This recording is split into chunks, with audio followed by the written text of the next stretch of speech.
So continuing on with application of Newton's law, and more specifically, the talk about friction.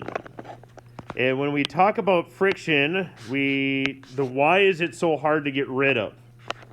Why is friction so difficult? Well, even at the smoothest surface, even if it's been chrome plated, even the smoothest chrome-plated surface is going to have some irregularities.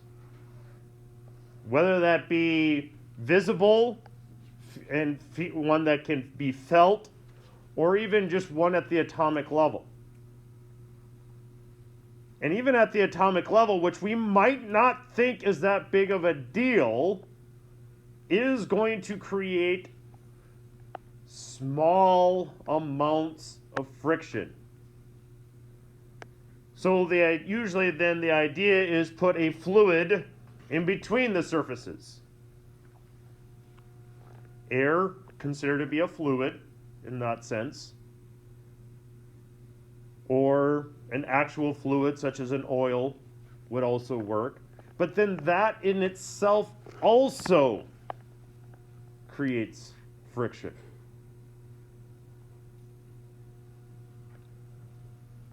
Even the fluids that are considered to be like the best at decreasing it still has some.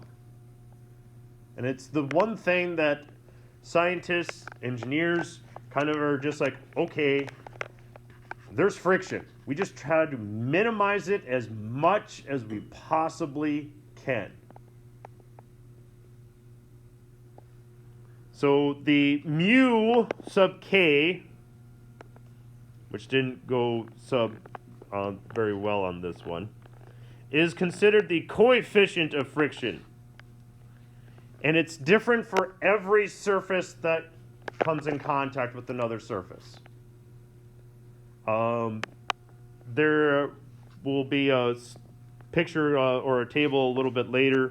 I believe there's also one in your book that has kind of the mu sub s and mu sub k, which are there.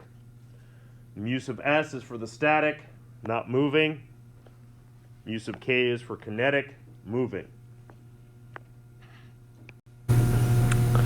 So the coefficient of friction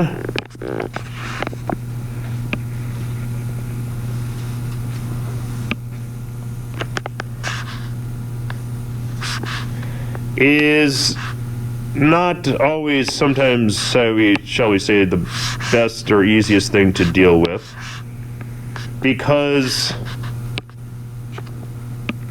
it's a pain. It really is. It's a pain to deal with. It makes our lives difficult. Friction, because it's always there. And now that we bring it up in our calculations, it becomes one in which we would prefer to no longer have there. Again, though, a lot of them are tabulated. The hardest thing I've seen for sometimes students to get through, that is just a number. There is no label for it. It's just a number.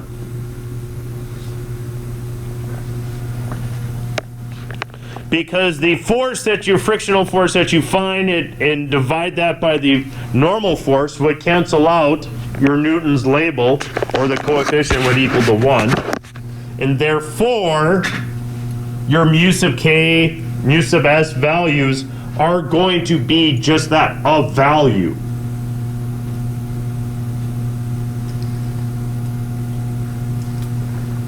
Which I feel isn't bad, but it in turn gets to be like, okay, is this a label thing or is it not a label thing? And so that becomes something that I think students have to try to remember.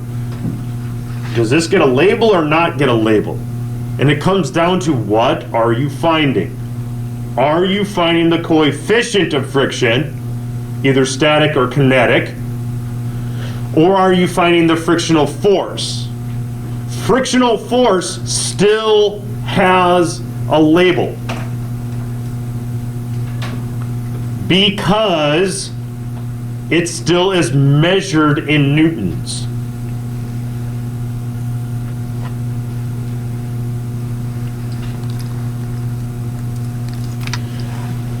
The roughness scale is that they're tabulated values. Sometimes they will be given to you. Sometimes you'll be asked to calculate them. Sometimes you have to look on a table to find them.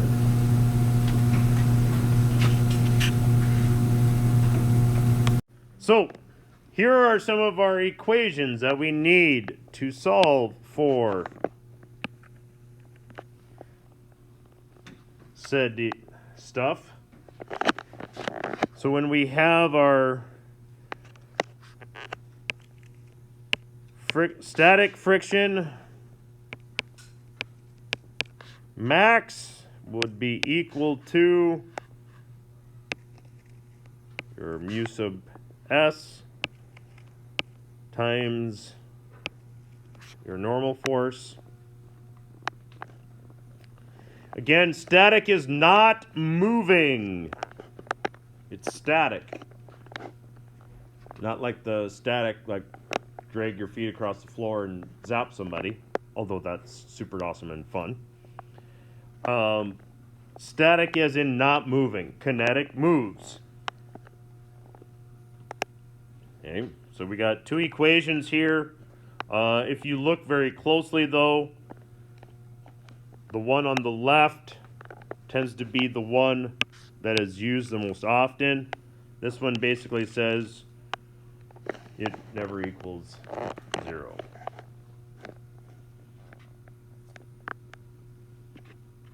And equations that are in boxes are good things to put on an equation sheet so that one might be able to use them on a test.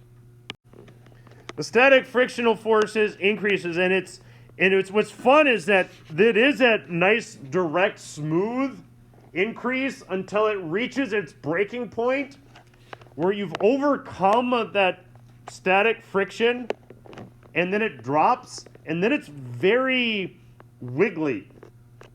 And it is that wiggly even in real life. So, you know, sometimes when we show graphs and these figures are like, oh, this is what it looks like.